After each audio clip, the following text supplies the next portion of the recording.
Assalamualaikum warahmatullahi wabarakatuh. Selamat pagi dan selamat bergabung mahasiswa jurusan Akidah dan Filsafat Islam YIN Syekh Nurjati Cirebon. Perkenalkan, nama Bapak Sahrul Kiram, di sini mengampu mata kuliah Filsafat Ilmu. Nah, untuk materi yang pertama kita akan membahas terkait dengan ruang lingkup filsafat ilmu, yakni mempelajari terkait dengan pengertian filsafat, pengertian ilmu, dan pengertian filsafat ilmu, serta hubungannya dengan filsafat, ilmu pengetahuan, dan filsafat ilmu itu seperti apa.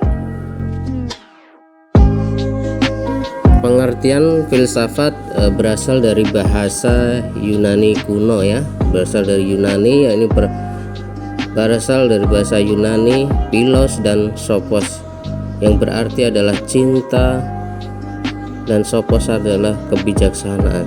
Jadi kita disuruh mencintai secara arif dan bijaksana terhadap ilmu pengetahuan. Nah, filsafat adalah timbul karena ada rasa ingin tahu, keinginan yang tinggi terhadap segala sesuatu yang ada. Filsafat mengajarkan cara kita berpikir objektif dalam melihat realitas yang ada. Nah, corak dari berpikir filsafat adalah: 1. Berpikir kritis, sistematis, objektif, komprehensif, dan radikal. Nah, filsafat mengajarkan kita untuk selalu merefleksikan tentang seluruh alam semesta yang ada di dunia ini.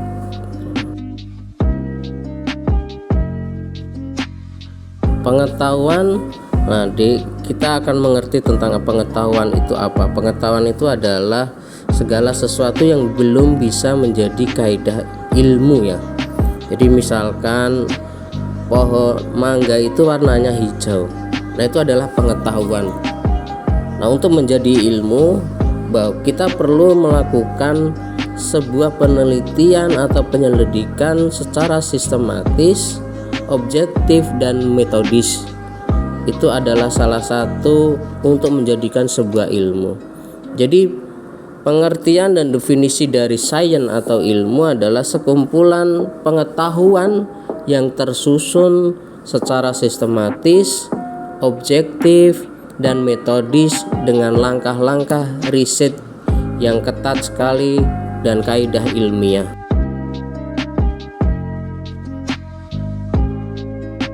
Pengertian filsafat ilmu ya. Filsafat ilmu adalah suatu proses penyelidikan dengan menggunakan akal pikiran secara sistematis dalam melihat realitas yang ada, yang kemudian kita teliti dengan langkah-langkah metodis untuk mencari sumber pengetahuan di mana itu berasal dan disusun secara sistematis dan objektif. Nah, itulah tonggak daripada filsafat ilmu. Dari kita memfungsikan akal pikiran untuk menyelidiki munculnya sebuah ilmu. Nah, itu harus dilakukan secara refleksi juga, tidak hanya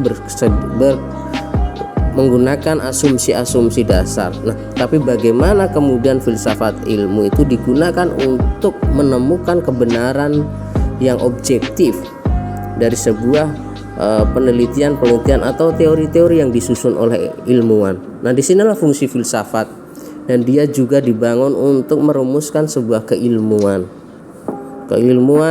yang akhirnya akan bisa digunakan oleh orang banyak. Hubungan filsafat dan ilmu jelas ada ya. Ini seperti mata uang yang tidak dipisahkan, karena filsafat disebut sebagai the mother of science, ibu dari seluruh ilmu pengetahuan berasal dari filsafat. Karena konon kaum filosof berpikir dulu dengan ide-ide gagasan konsep dengan menatap realitas atau kosmologi alam semesta yang kemudian dia pantulkan dengan merumuskan kemudian untuk berpikir apakah benar. Misalkan kaum filosof yang diusung oleh Thales misalkan menyatakan bahwa air adalah sumber kehidupan. Nah, ini adalah suatu perenungan yang kemudian akan melahirkan penyelidikan lebih jauh. Apakah benar air itu adalah sumber kehidupan? Nah, maka dilakukanlah penelitian-penelitian agar tidak memunculkan asumsi-asumsi prasangka yang belum tentu benar. Untuk meraih kebenaran, maka dilakukanlah dengan pendekatan-pendekatan ilmu yang tadi, pengetahuan-pengetahuan yang ada disusun secara sistematis, metodis, yang kemudian melahirkan sebuah ilmu yang baru. Jadi jelas ada hubungannya filsafat dan ilmu. Begitu pula di sini kemudian melahirkan salah satu dari di filsafat ilmu ya.